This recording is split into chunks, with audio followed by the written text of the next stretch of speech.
Hey, what's going on, everybody? Welcome back to the Retro Reactors. And for today's movie, we're going to be answering the question, which was better, the trailer or the movie. We are covering the next flick in the Christopher Nolan filmography, and this one is probably his most diverse one.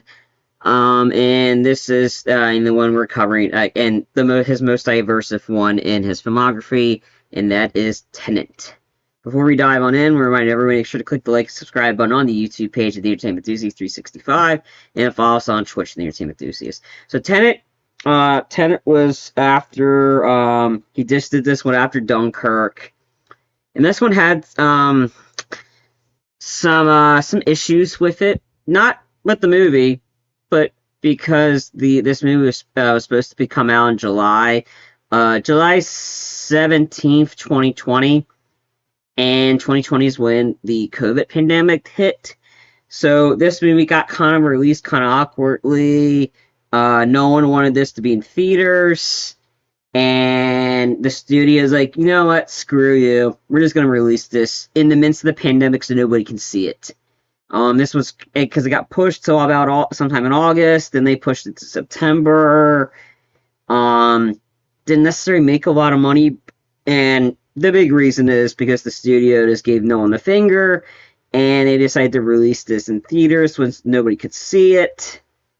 And that's when Nolan decided to, you know what, he told Warner Brothers, screw you, I'm going to Universal. And because of this movie, this is why Nolan left Warner Brothers. This was Nolan's last Warner Brothers movie that he did before, jumping to Universal. And I think that's worked out for him right now because the Warner Brothers screwed him on this one. They had a good working relationship with Nolan. They knew Nolan liked to do stuff in theaters, so they decided to screw him by releasing this in the theaters. Well, nobody could see it.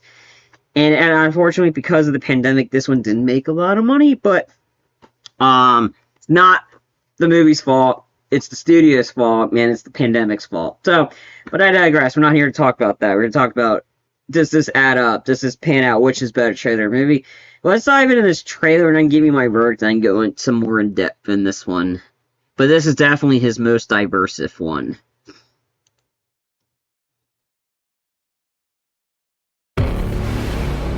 All I have for you is a word. Tenet. It'll open the right doors. Some of the wrong ones, too.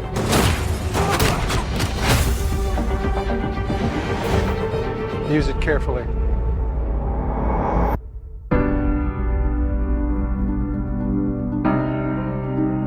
To do what I do, I need some idea of the threat we face.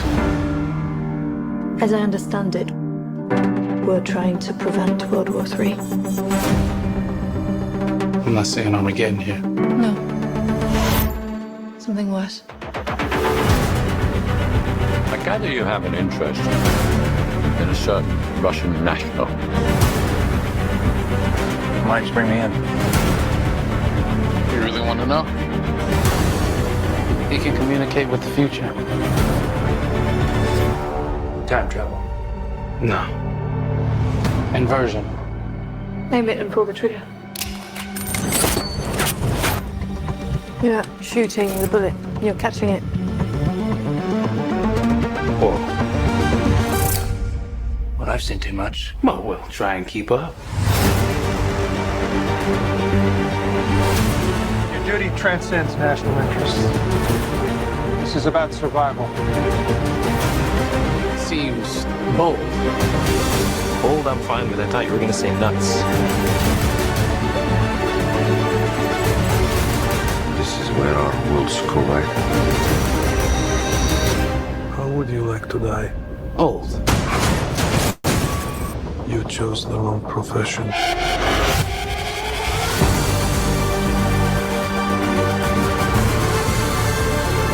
What happened here? Hasn't happened yet. There are people in the future who need us. Who need Tenet. We need to save them here and now. It's reversing the flow of time. Doesn't us being here now mean it never happened? You want to crash a plane? But not from the air. No, it's so dramatic. Well, how big a plane? That part is a little dramatic.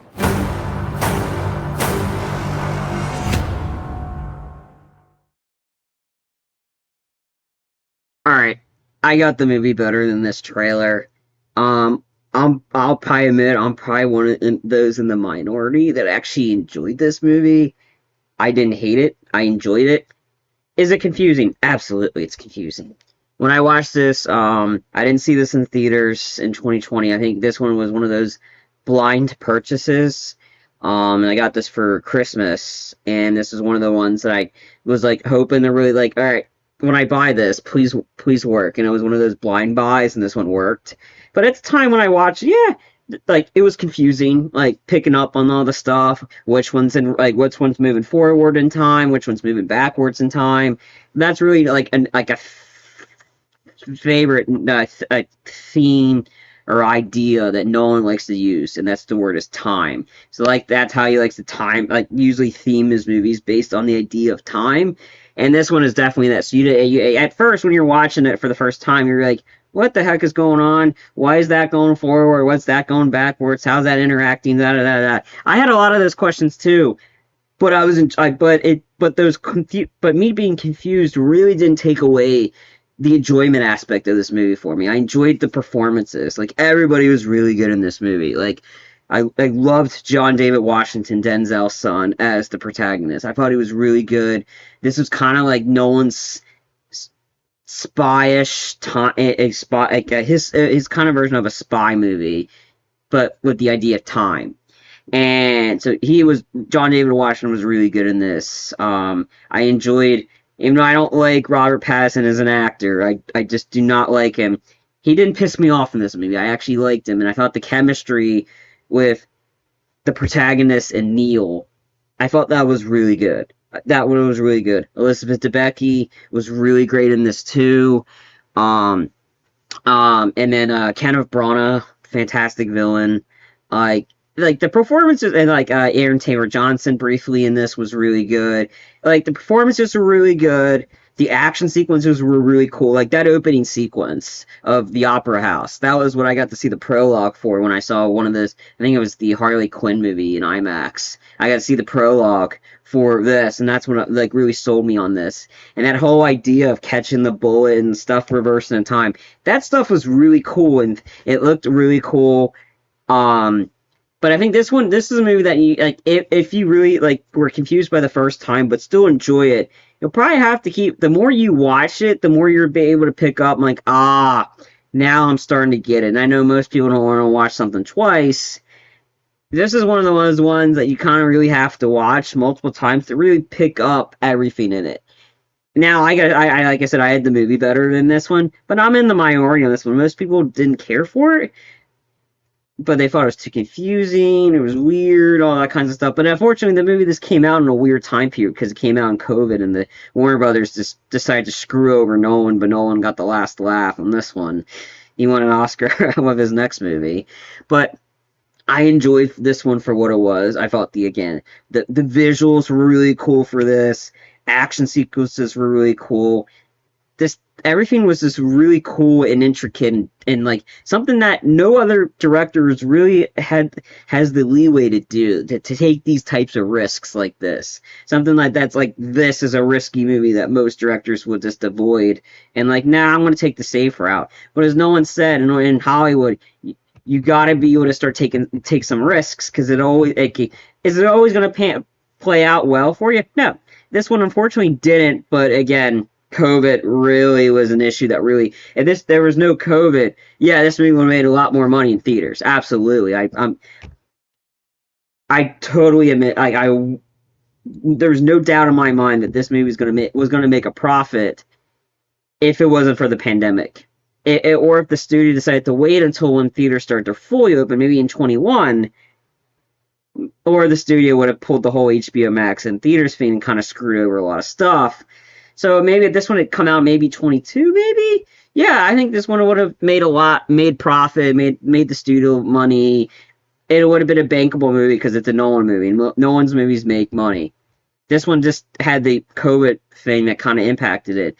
But again, it was a risk he felt like taking. But again, and I appreciate that Nolan's willing to take some risk with his movies. Not all of them are going to pay out. This one necessarily didn't, but I think it would have. And then with his latest movie, like Oppenheimer made a lot of money. Well, I read it. We don't know if that one really got helped by Barbie or something like that. We just don't know. But that one I think would have made money. That one because that one only cost a budget of $100 million, so that easily would have made a profit. If Barbie hadn't come out and all that kinds of stuff. And then Odyssey's got nothing going on, and I like nothing coming out after for a couple weeks until at least Spider-Man. But I think the Odyssey's still going to make money as much as people are rooting for it to fail. I don't think it is. But again, and I appreciate Nolan for taking risks because you got to be able to take some risks to be able to maybe advance, and then you can learn from them. Maybe I can't do that one, but I can do something like similar. But again, because if you're just come out with the same thing over and over again without taking some risk, it gets kind of stale over time. Fortunately, the MCU superhero fatigue's got kind of stale a little bit. We'll see what happens with Doomsday. But again, you got to be willing to take some risks, and I think the big risk they're taking is Robert Downey Jr. as Doctor Doom. So we'll see how that one pans out. We won't find out until December. But again, if you're willing to take some risks, then no one's deserved that leeway to do that, or that be able everybody show some patience with him. If he takes a couple risks here or there, it's not gonna hurt him because everybody knows it's a Nolan movie. Everybody knows who he is. He's one of the best directors that's out there in this day directing. So. I enjoyed this movie for what it was. I had fun with it. I think I enjoyed it the second time around because I was able to pick up some stuff that I didn't pick up because again, the last time I watched this was December 2020. And I appreciated the movie more now than I did in 2020, which at the time it was still great. It's one of my favorite Nolan flicks. Is it towards the top? No, I think I have other ones he's done are better than this one, but this is still really good. I have it better than a lot of his older stuff, to be honest. But that's just me, my personal opinion. I enjoyed this for what it was, and I thought the movie was better than this trailer. But that's just my thoughts. I want to know what your thoughts are in the comment section below on Tenet. Did you enjoy this movie? Did you enjoy the trailer better? Did you think it was confusing? And I'm not denying that this movie is confusing. But was it confusing enough to make me feel like I'm left out? That I didn't to pull me out of the story, and I was confused the whole time trying to look it up while watching this thing? No, absolutely not. It didn't take away from me because the action sequences, the visuals, the chemistry of Robert Pattinson and John David Washington. The stunts, all that kind of stuff, kind of counteracted the confusion part a little bit. But again, this was great for me. But let me know what your thoughts I get. But again, I'm probably in the minority on this one. But hey, I thought this was awesome. But that's just me. But let me know what your thoughts are in the comment section below, and stay tuned for the next video where we're going to cover. We got about 2 more Nolan movies to do the Retro Reactors segment on. You can probably take a guess of what those 2 are, and I'll be doing those next weekend in the lead up to the Odyssey. And again, you can probably figure out which the next 2 we haven't done yet, but you'll just have to stay tuned to which one we're doing first. But rest assured, we're covering the last 2 Nolan flicks, so stay tuned for that. Mentioned this before, make sure to click the subscribe button on our YouTube page at The Entertainment Enthusiast 365. So subscribe really helps out here at The Entertainment Enthusiast. It means A, we're doing a good job here, and B, gets us close to our bonus goal, get monetized and getting paid for providing content on the YouTube platform. There's a ton of content already on the channel, there's plenty more to come, so stay tuned for that. For those that have already liked and subscribed to the channel, thank you. Appreciate taking the time to like and subscribe. But we do need your help, though. We need to help network this channel to as many more people as possible. Essentially, tell anybody you know that's looking for a good channel covering the realm of entertainment, whether it be your friends, family, coworkers, you name them, have them find us on our YouTube page at The Entertainment Enthusiast 365, because they will not be disappointed. But again, we thank you for taking the time to like and subscribe. To help you out, also make sure to click the notification bell bomb right on your screen to let you know there's a new video like a reactor video like this, a retro reactor video like this, movie review, gaming segment, you name it. Whenever anything gets uploaded to the YouTube page, if you have the notification bell clicked, you will be notified there's a new video out. Speaking of gaming, make sure to follow us on Twitch at The Entertainment Enthusiast. This is where we do all of our EE Play segments, which is our channel's branded version of Let's Play. So follow us on Twitch to hang out with us live, ask us questions live, essentially see what crazy antics we get into whatever game we're live streaming. That's all done live on Twitch, but if you can't catch us there live, no worries. I downloaded the video segment and I uploaded it to the YouTube page. So you have two different avenues to check out our game-related content, live on Twitch or after the fact on the YouTube page. So again, follow us on Twitch. Click the like and subscribe button on the YouTube page of The Entertainment Enthusiast 365, and click the notification bell bottom right corner of your screen. Before I go, just a quick question. Have you been entertained? If not, tune in next time.